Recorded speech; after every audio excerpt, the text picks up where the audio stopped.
Mais celui qui boira de l'eau que je lui donnerai n'aura jamais soif, et l'eau que je lui donnerai deviendra en lui une source d'eau qui jaillira jusque dans la vie éternelle. Jean 4, 14. Dans le verset 13, la vie naturelle est illustrée par l'eau du puits qui ne peut continuellement apaiser notre soif. Elle image bien cette vie qui ne saurait répondre aux aspirations profondes de l'âme humaine. Le Seigneur dit que la vie qu'il donnera deviendra en nous une source d'eau qui jaillit jusque dans la vie éternelle. Tout fleuve prend sa source sur une montagne. Son débit est conditionné par la hauteur de la source, du degré de sa pente, de la profondeur et de la largeur de son lit.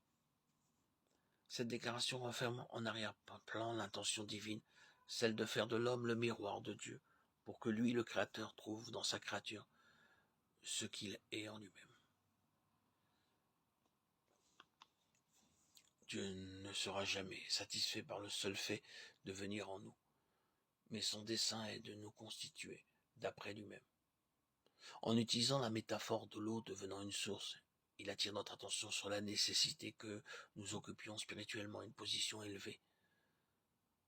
Nous abordons ici l'une des questions les plus difficiles, parce qu'elle touche au désordre intérieur dans la constitution de l'homme, et explique cette activité débordante des croyants dans le service de Dieu, et l'état d'une immaturité évidente.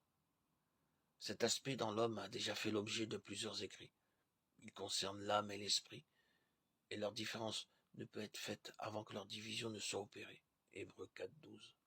Et notre union avec Christ ressuscité, réalisée expérimentalement. Éphésiens 2, 6.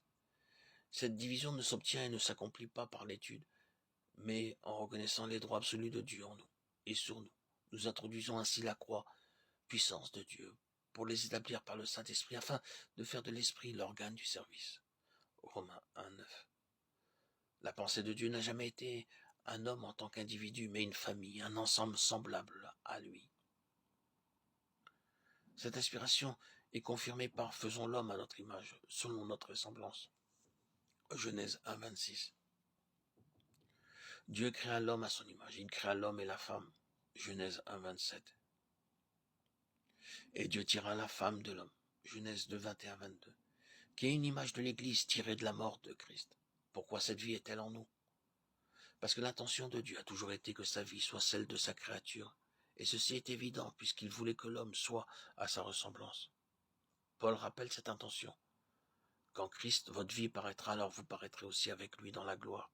Colossiens 3, 4. Depuis l'ascension, l'Église est en Christ, ressuscitée et exaltée, assise en lui dans les lieux célestes, et depuis la vie a été transférée au ciel.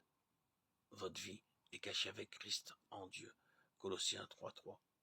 Selon Matthieu 11, 27, nous ne pouvons connaître Dieu qu'en Christ par révélation.